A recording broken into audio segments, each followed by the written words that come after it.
Suatu ketika ada seorang tukang giling tua yang memiliki 3 putra. Ketika penggilingan mati, dia meninggalkan anak-anaknya penggilingan, keledai dan kucing. Yang tertua mendapatkan penggilingan, yang tengah mendapatkan keledai, dan yang termuda harus mengambil kucing. Kakak laki-laki itu menertawakannya, tetapi kucing itu berjanji bahwa dia akan membuat adik laki-lakinya kaya jika dia memberinya sepasang sepatu bot dan tas. Pemiliknya terkejut, tetapi memenuhi permintaan kucing itu. Kucing itu segera menarik sepatu botnya di kaki belakangnya, menuangkan gandum ke dalam karung, melemparkannya ke bahunya dan pergi berburu. Di hutan, dia membuka tas, melemparkannya ke tanah, dan menyembunyikan dirinya di semak-semak. Dia tidak perlu menunggu lama. Seekor kelinci yang penasaran berlari ke karung dan naik ke dalamnya untuk makan gandum. Dan kucing itu hanya menunggu itu. Dia melompat keluar dari semak-semak, mengencangkan karung, mengangkatnya di pundaknya, dan pergi ke istana kerajaan. Raja negeri itu adalah pencinta makanan enak.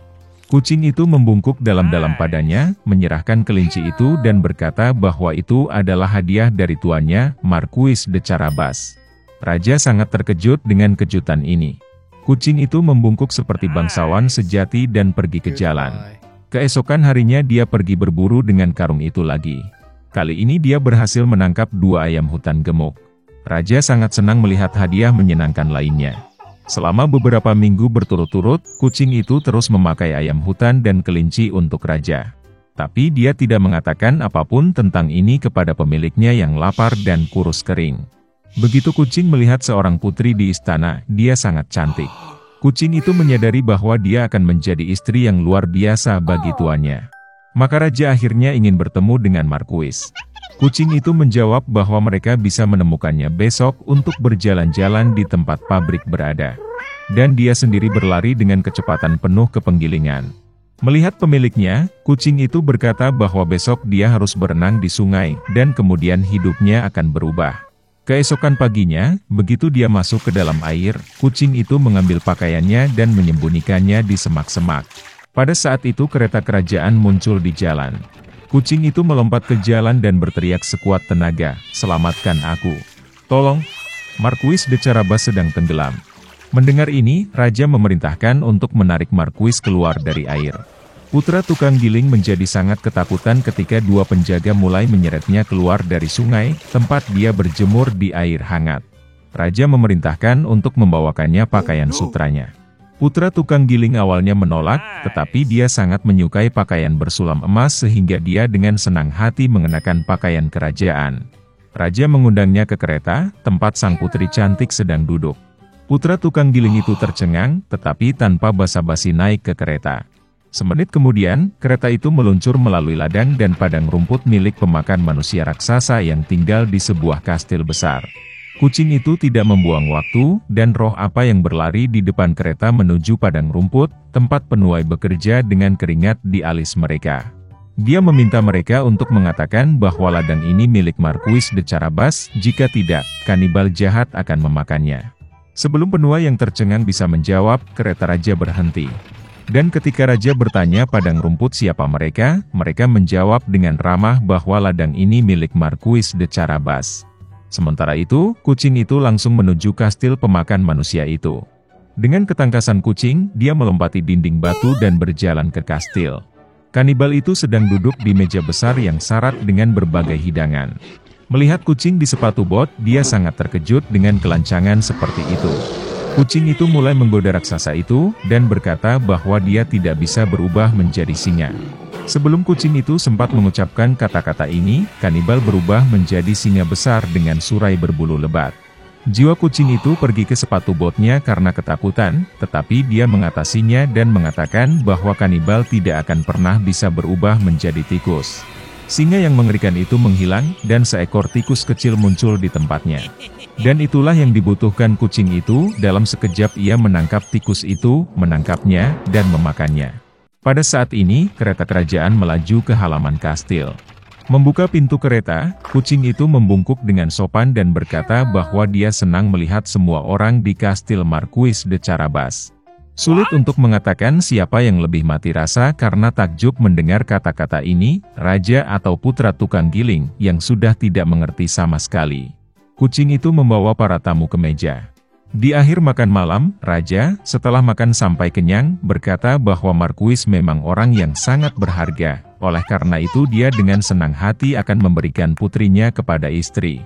Sang putri bahagia, muda, tampan, dan selain itu, dia sangat menyukai Marquis yang kaya. Segera mereka memainkan pernikahan. Jadi putra tukang giling menikah dengan seorang putri dan menjadi seorang pangeran. Mereka semua hidup bahagia selamanya, terutama kucing itu, yang dengan bangga mondar-mandir di istana dengan sepatu bot tinggi.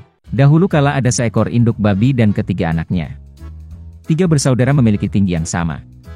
Bulat, merah jambu, dengan ekor lucu yang sama. Sepanjang musim panas babi bermain di rumputan hijau, berjemur di bawah sinar matahari, berjemur di genangan air. Tapi kemudian musim gugur telah tiba. Suatu hari ibuku berkata sudah waktunya mereka memikirkan musim dingin. Dia meminta mereka untuk membangun rumah besar. Sang adik berkata bahwa musim dingin masih jauh.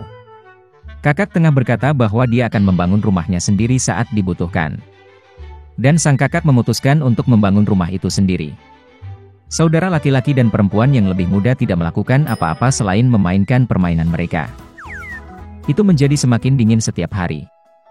Sang adik memutuskan untuk membangun rumah dari jerami. Saudara tengah mengira akan sangat dingin di rumah jerami di musim dingin. Dia memutuskan untuk membangun rumah dari ranting dan ranting. Menjelang malam perumahan mereka sudah siap.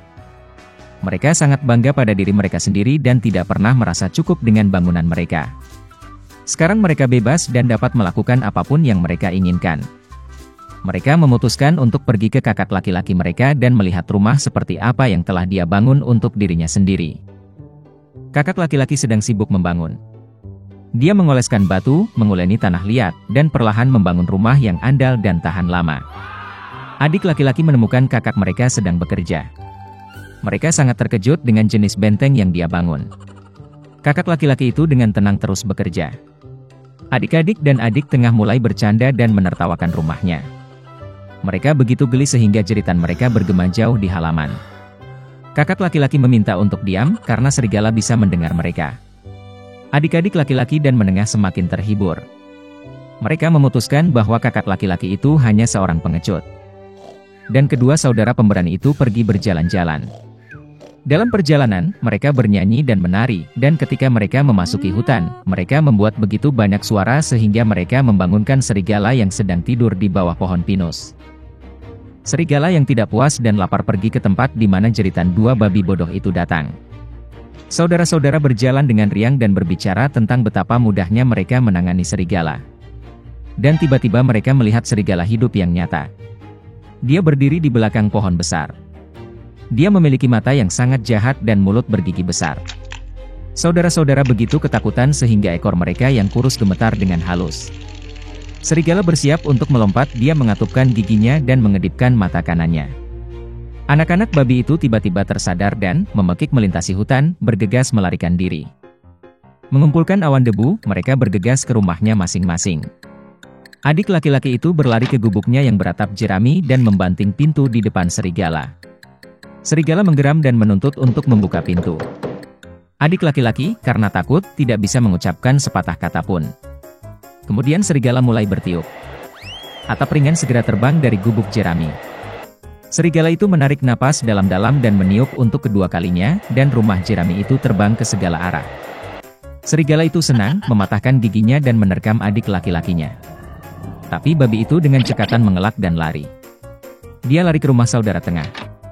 Saudara-saudara berhasil mengunci diri dan saling memandang dengan cemas. Serigala itu marah dan mulai meniup. Rumah itu agak miring. Serigala itu meniup sedetik, lalu ketiga, lalu keempat kali. Tapi rumah itu masih berdiri. Serigala menarik napas dalam-dalam dan meniup untuk kelima kalinya. Rumah itu berguncang dan hancur berantakan. Hanya satu pintu yang berdiri selama beberapa waktu di tengah reruntuhan. Dengan ngeri, anak-anak babi itu bergegas ke rumah kakak laki-laki mereka. Serigala itu mengejar mereka. Dia yakin kali ini babi tidak akan lari darinya. Anak-anak babi dengan cepat berlari melewati pohon apel besar bahkan tanpa memukulnya. Dan serigala tidak sempat berbalik dan menabrak pohon apel yang menutupinya dengan apel. Satu apel keras menghantamnya di antara kedua matanya. Sebuah benjolan besar melonjak di dahi serigala. Pada saat ini, adik laki-laki dan tengah berhasil lari ke rumah kakak laki-laki mereka dan mengunci pintu. Serigala berlari ke pintu, menggeram dan menuntut untuk membuka pintu. Adik-adiknya sangat ketakutan dan tidak bisa membalasnya. Dan kakak laki-laki itu tahu bahwa dia dan saudara-saudaranya tidak perlu takut di rumah batu yang kokoh. Kemudian serigala menghirup lebih banyak udara dan meniup secepat yang dia bisa. Tapi tidak peduli seberapa banyak itu meledak, tidak ada satu batu pun yang bergerak. Dan kemudian dia melihat ke atas dan melihat cerobong asap besar dan lebar di atap. Dia dengan hati-hati naik ke atap dan mulai turun dari pipa. Babi mendengar suara gemerisik.